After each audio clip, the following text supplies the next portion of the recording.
a good day is waking up, to be honest, is a good day because that means that I haven't slipped into a coma unnoticed overnight. So waking up is always the start of a good day. I was first diagnosed with type 1 diabetes when I was 5.5, and I didn't really understand what was going on, just that they wouldn't let me eat when I went to hospital and I was thirsty and moody all the time. I was scared of needles, so I remember running away from my mum when she tried to give me the needles because I didn't understand that I needed it to survive.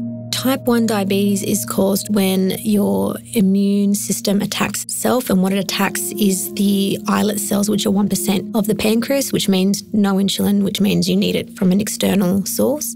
So the Garvan Institute does so much work on genomic research and research just in general for different diseases. They're doing actually a lot of work on type 1 diabetes. Especially, they've discovered that the zebrafish can recreate cells in its body, including the immune system, which if they can figure out how that works, that means they can figure out how that works in humans, which means possibly the body repairing itself, which is pretty exciting.